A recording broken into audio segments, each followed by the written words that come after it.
Hello students, स्वागत है आप सभी का एक बार फिर से हमारे यूट्यूब चैनल फर्स्ट मूवर्स में। आज के इस वीडियो में हम लोग डिस्कस करने जा रहे हैं इंग्लिश की बिल्कुल रीढ़ को, जिसके आधार पर ही पूरी की पूरी इंग्लिश, चाहे कि आप बात करिए टेंस की, चाहे आप बात करिए वॉइस की, चाहे आप बात करिए नरेशन की, उसमें एक सबसे इंपॉर्टेंट जो रोल प्ले करता है वो करता है वर्ब। ठीक है, एक टॉपिक है हमारा क्या, वर्ब का पार्ट ऑफ स्पीच के अंतर्गत आता है। ठीक है, जिसमें हम लोगों ने 8 पार्ट ऑफ स्पीच पर डिस्कस किया था और उन्हीं में से एक पार्ट ऑफ स्पीच है वर्ब। और इस वर्ब के अंतर्गत आज हम लोग पढ़ेंगे वर्ब के टाइप्स को, वर्ब में क्या क्या चीजें हैं जो आप लोगों को जाननी जरूरी है।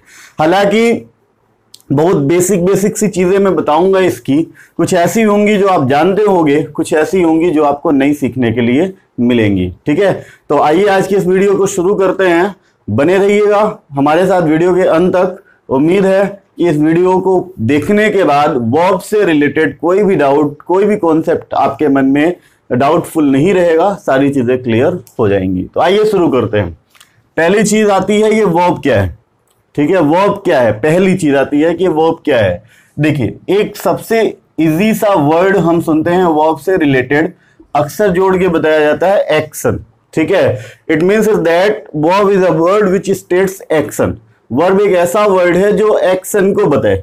ठीक है, वर्ब एक ऐसा वर्ड है जो एक्शन को बताए। लेकिन ध्यान रखिएगा कि वर्ब केवल और केवल एक्शन को नहीं बताती है, इसके अलावा इस एक्शन में हमें 2 बातें ध्यान रखनी पड़ेंगी, एक तो डूइंग और एक हैपनिंग। एक डूइंग और एक क्या है हमारी, हैपनिंग। ठीक है, मतलब अगर एक्शन वर्ब ऐसी है, ठीक है, कुछ ऐसी वर्ब्स होती हैं जिन्हें हमें करना पड़ता है, जैसे प्ले है, स्लीप है, ठीक है, फॉल है, जंप है, स्विम है, कुक है, ये जो काम है वो हमें करने पड़ते हैं। ठीक है, अब जैसे मेल्ट का काम है, ठीक है, जैसे हमने आइस को यहां पे रख दिया, ठीक है, आइस को यहां पे रख दिया।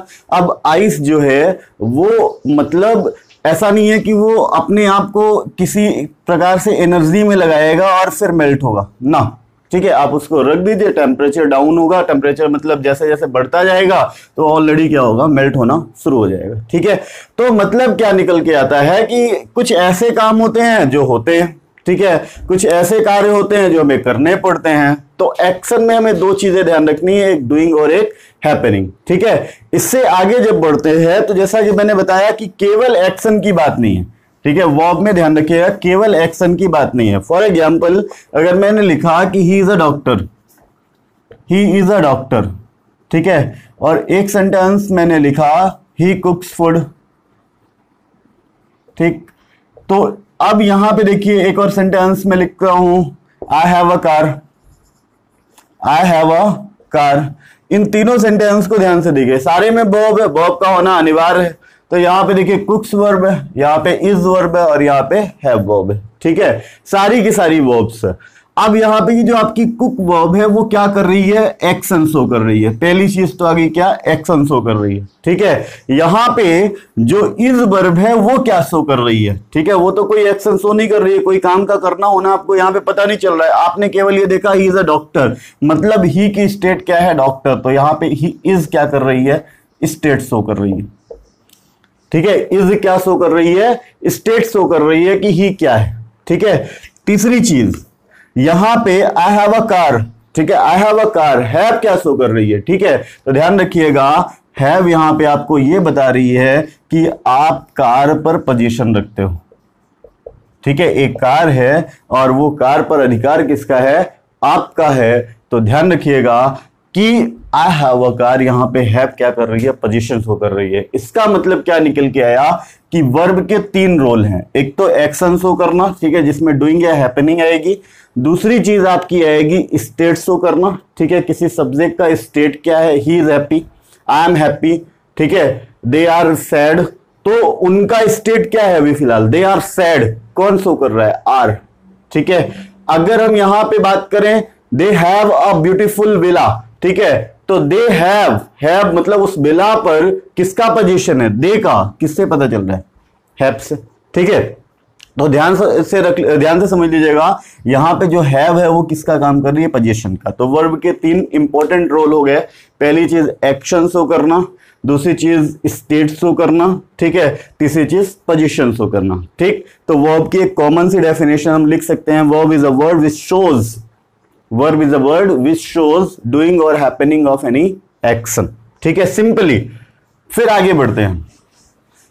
जब आगे बढ़ते हैं तो पहुंचना पड़ेगा हमें टाइप्स ऑफ वर्ब की तरफ, ठीक है। हालांकि इसके एग्जाम्पल सबको पता है वर्ब का, इसलिए बता नहीं रहा हूं, जैसे प्ले, फॉल, जंप, रीच, कम, गो, ये आप लिख सकते हो, ठीक है। हिंदी में जिन वर्ड्स के लास्ट में ना आता है, उठना, बैठना, आना, जाना, खाना, पीना, ये सब क्या होती हैं, वर्ब होती हैं, ठीक है।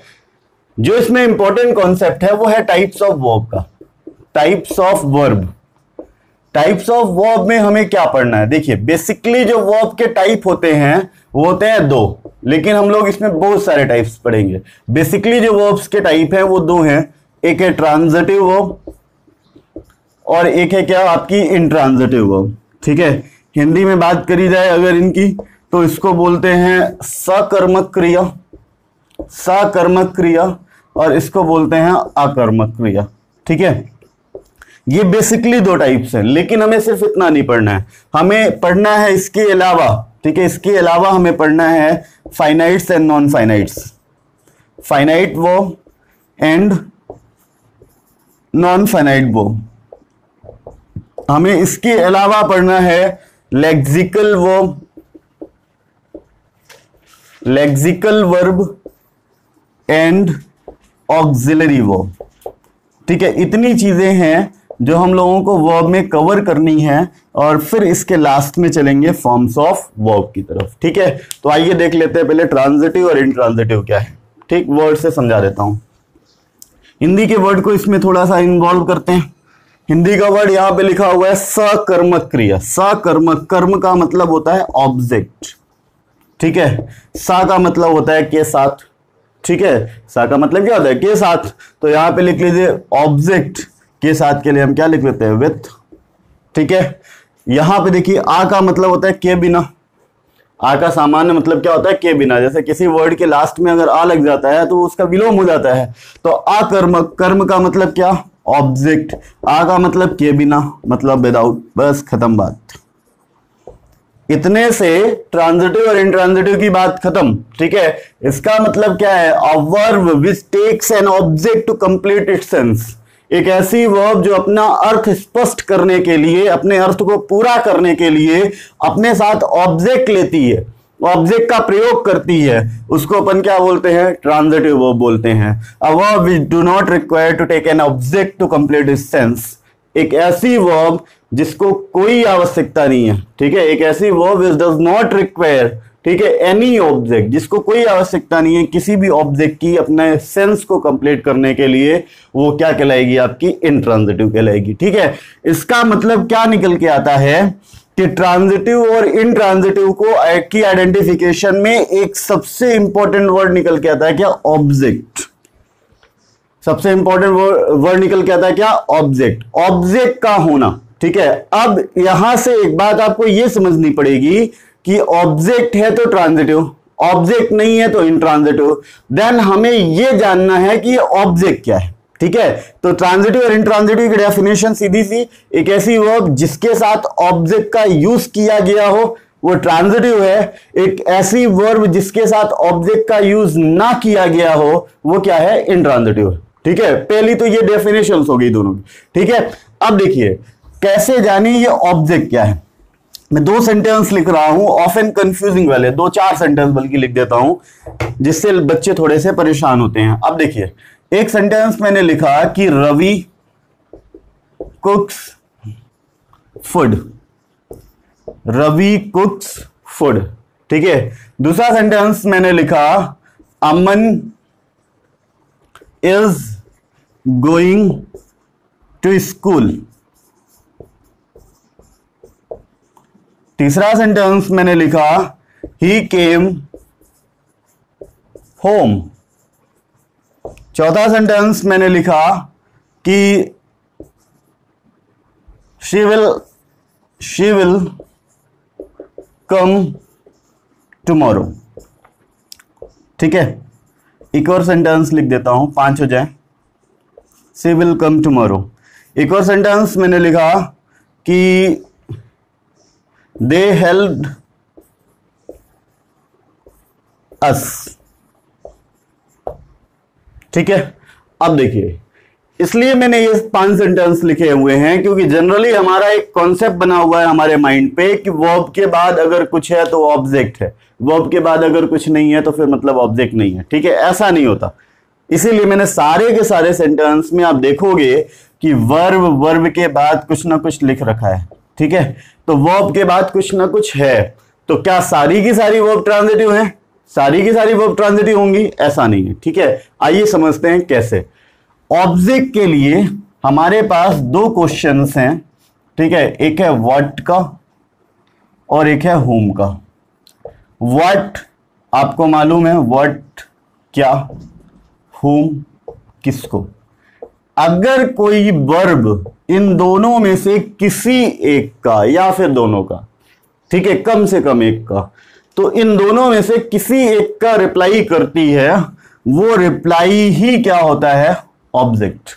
ठीक है, वो जो रिप्लाई है वो रिप्लाई ही क्या होता है? ऑब्जेक्ट। और अगर ऑब्जेक्ट मिल गया तो मतलब वर्ब क्या है? ट्रांजिटिव है। अब इसी के उलट एक बात ये भी निकल के आती है कि अगर कोई वर्ब कभी व्हाट या होम का आंसर नहीं देती, ठीक है, व्हाट या होम में से किसी का भी आंसर नहीं देती है, ना व्हाट का देती है और ना ही होम का, तो इसका मतलब है उस सेंटेंस में ऑब्जेक्ट का यूज नहीं किया गया है। और अगर ऑब्जेक्ट का यूज नहीं किया गया है, इसका मतलब वो जो हमारी वर्ब है वो कैसी होगी? इंट्रांजिटिव।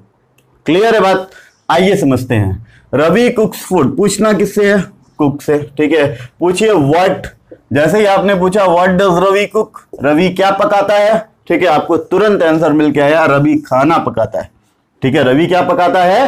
खाना पकाता है। तो ये हमारा किसका आंसर हो गया? व्हाट का। इसका मतलब क्या है? ऑब्जेक्ट है। और अगर ऑब्जेक्ट है तो वर्ब कैसी? ट्रांजिटिव। क्लियर? दूसरे सेंटेंस की तरफ चलते हैं। अमन इज गोइंग टू स्कूल। अमन कहां जा रहा है? स्कूल जा रहा है। आप गो से पूछिए अमन क्या जा रहा है। हम गो से पूछिए what is Aman going. Aman क्या जा रहा है? नहीं पता। What whom is Aman going, Aman किसको जा रहा है? नहीं पता। ठीक है, तो इसका मतलब क्या है? जब हमने गो से पूछा व्हाट, कोई जवाब नहीं आया। जब हमने गो से पूछा whom, कोई आंसर नहीं आया। ना तो गो ने व्हाट का आंसर दिया, ना ही गो ने whom का आंसर दिया। इट मींस इज दैट ये जो हमारा टू स्कूल है ये ऑब्जेक्ट नहीं है। इसका मतलब क्या है? वर्ब ने अपने साथ ऑब्जेक्ट नहीं लिया, और जब वर्ब ने अपने साथ ऑब्जेक्ट नहीं लिया तो ये वर्ब कैसी हो जाएगी? इंट्रांजिटिव। बात समझ में आ रही है? इजी सी आइडेंटिफिकेशन है, इजीली वे में आप समझ सकते हो। ही केम होम। ठीक है, अब कुछ बच्चों को ऐसा लगता है कि अगर वर्ब के बाद डायरेक्टली कोई वर्ड लिखा हुआ है, वर्ब के बाद डायरेक्टली कोई वर्ड लिखा हुआ है, एक सेंटेंस और मैं लिख देता हूं, he asked for some money.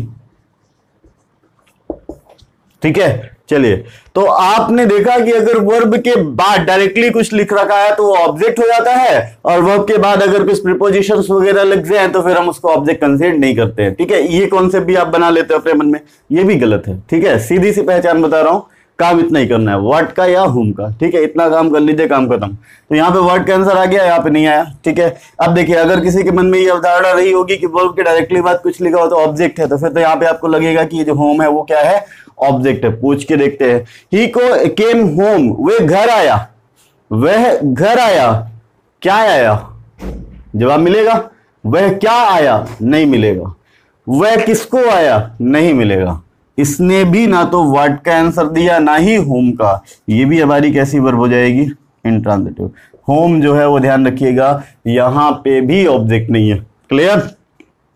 She will come tomorrow, वह कल आएगी। शी विल कम टुमारो, वह कल आएगी। कम से फिर पूछिए क्या आएगी। ठीक है, किसको आएगी? वह क्या आएगी, वह किसको आएगी? नहीं पता। ये भी कैसी है? इंट्रांजिटिव। ठीक है, दे हेल्प्ड अस, उन्होंने हमारी मदद करी। ठीक है, उन्होंने हमारी मदद करी। पूछो what did they helped, what did they help, उन्होंने क्या मदद की? नहीं पता। whom डिड दे हेल्प, उन्होंने किसकी मदद की? तुरंत आंसर आएगा अस, हमारी। whom did they help, उन्होंने किसकी मदद की, आंसर में क्या मिल गया, अस। तो यहां पे हेल्प ने व्हाट का आंसर तो नहीं दिया, लेकिन whom का आंसर दे दिया, ठीक है। और जब whom का आंसर दे दिया मतलब ये अस हमारा ऑब्जेक्ट है, और अगर ऑब्जेक्ट है तो मतलब ट्रांजिटिव, ठीक है। बातें क्लियर हो रही है नहीं हो रही है, ट्रांजिटिव और इंट्रांजिटिव की, व्हाट और whom।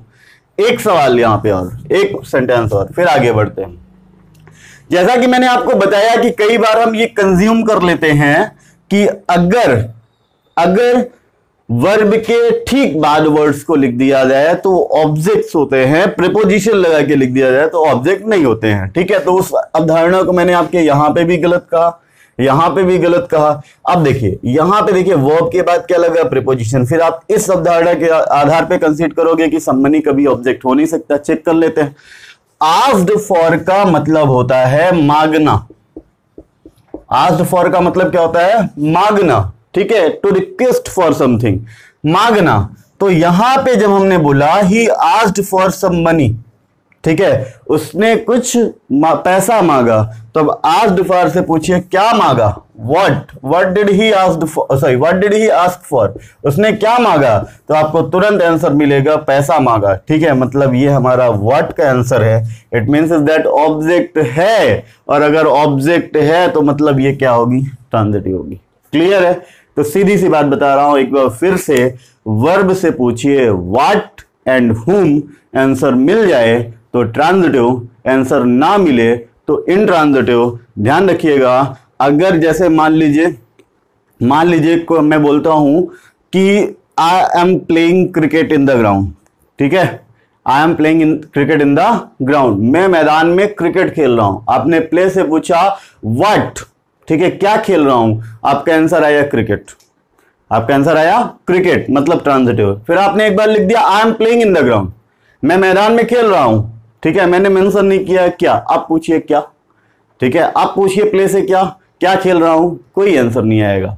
तो जब प्ले ने व्हाट का आंसर दे दिया था वो ट्रांजिटिव थी, जब प्ले ने व्हाट का आंसर नहीं दिया तो वही प्ले आपकी क्या होगी, इनट्रांजिटिव होगी। ध्यान रखिएगा कि जो ट्रांजिटिव वर्ब होती हैं, ठीक है, वो डिपेंड करती हैं ऑब्जेक्ट पर। अगर ऑब्जेक्ट लगा हो तो ट्रांजिटिव, ऑब्जेक्ट ना लगा हो इनट्रांजिटिव। लेकिन कुछ ऐसी वर्ब्स हैं जो ऑलवेज इनट्रांजिटिव होती हैं, हम उनको कभी ट्रांजिटिव में कन्वर्ट नहीं करते हैं।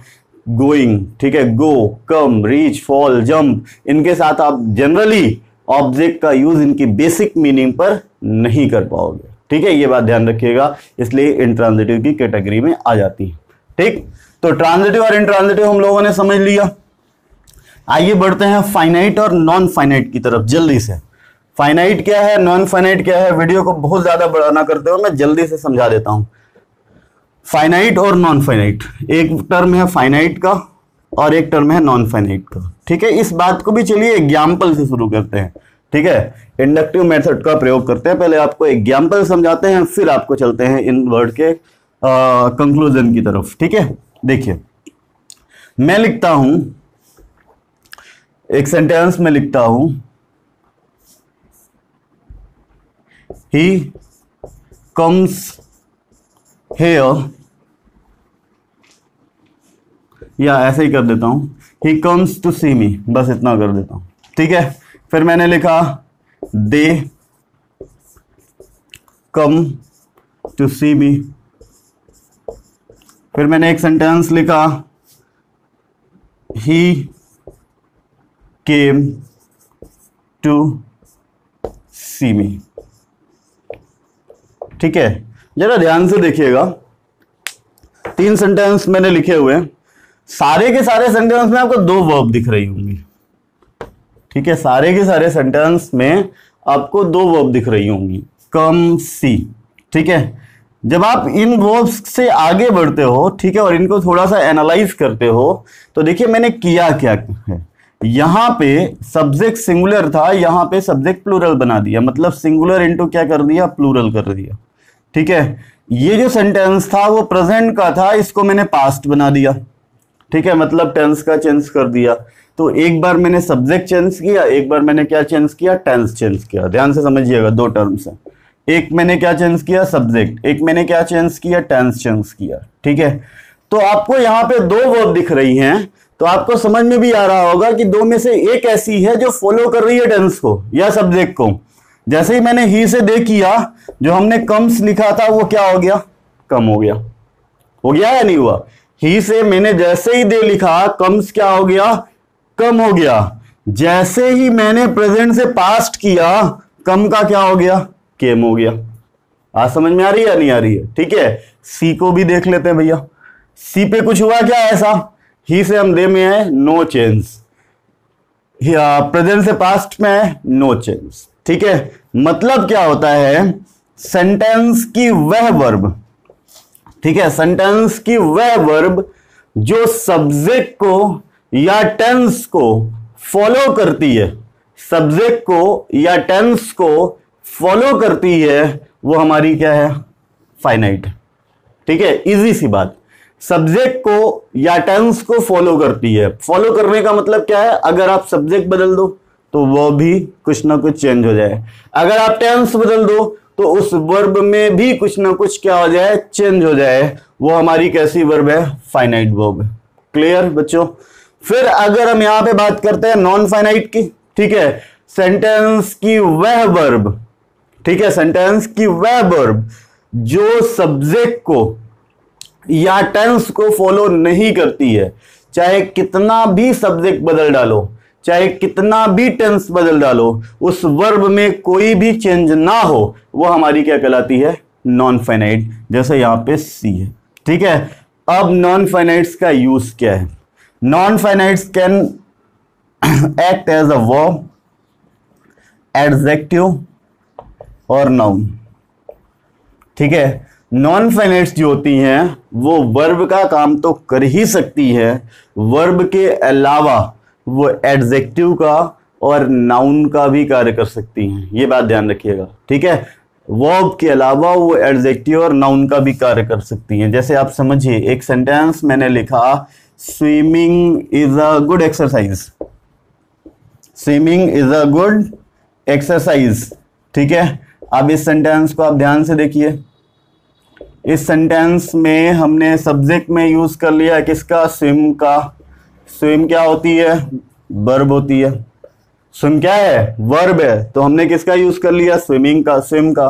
अब आपको ये बात मालूम होनी चाहिए कि एज अ सब्जेक्ट, ठीक है, कैन बी अ नाउन और प्रोनाउन। सब्जेक्ट जो होता है वो जनरली नाउन या प्रोनाउन ही होता है। ठीक है, सब्जेक्ट में जो हम वर्ड्स यूज करते हैं वो जनरली क्या होता है, नाउन या प्रोनाउन होता है। इसका मतलब क्या है, स्विमिंग यहाँ पे किसका रोल प्ले करेगी, नाउन का, प्रोनाउन का तो कर नहीं पाएगी।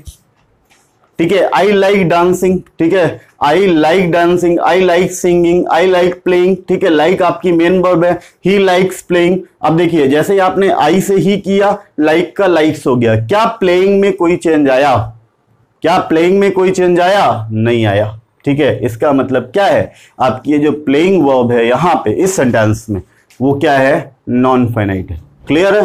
तो ध्यान रखिएगा, सेंटेंस की वह वर्ब जो सब्जेक्ट और टेंस को फॉलो करती है, अर्थात अगर सब्जेक्ट का चेंज हो तो उस वर्ब में कुछ ना कुछ चेंज हो, वो टेंस का चेंज हो तो उस वर्ब में कुछ ना कुछ चेंज हो, वो आपकी क्या है, फाइनाइट है। अगर वो सब्जेक्ट और वर्ब को फॉलो नहीं करती है, सॉरी सब्जेक्ट और टेंस को, ठीक है, मतलब टेंस बदल डालो कोई फर्क नहीं पड़ेगा, सब्जेक्ट चेंज कर दो कोई फर्क नहीं पड़ेगा, वो जो आपकी वर्ब होगी वो कैसी होगी, नॉन फाइनाइट होगी। क्लियर? यहां तक की बातें, आगे बढ़ते हैं, लास्ट कॉन्सेप्ट की तरफ चलते हैं आज के, लेक्सिकल और ऑक्सिलरी वर्ब को। नॉन फाइनाइट्स जो है बहुत डिटेल, बहुत बड़ा टॉपिक है और बड़ा इंटरेस्टिंग है। ठीक है, एक ऐसा टॉपिक है जो जनरली आप स्कूल कॉलेज वगैरह में अपने पढ़ने के लिए नहीं पाते हो। ठीक है, डिस्कस करेंगे किसी एक वीडियो में नॉन फाइनाइट्स को इन डिटेल। ठीक है, एक वीडियो क्या, उसके लिए 2-3 वीडियो लग जाएंगे। ठीक है, आइए आगे बढ़ते हैं। जब आगे बढ़ते हैं तो एक वर्ड हमें मिलता है वर्ब के अंतर्गत ही, लेक्सिकल वर्ब का। ठीक है, और एक वर्ड मिलता है ऑक्सिलरी। ठीक है, इसको भी जल्दी से समझ लेते हैं क्या है भाई। देखिए, अगर मैं कुछ सेंटेंस लिखता हूं, सेंटेंस ही समझाता हूं। ठीक है, he can solve this problem, he can solve this problem. ठीक है, अगला, ही इज डांसिंग। अगला, they have completed the task. They have completed the task. चलिए इतने से इनफ है, ठीक।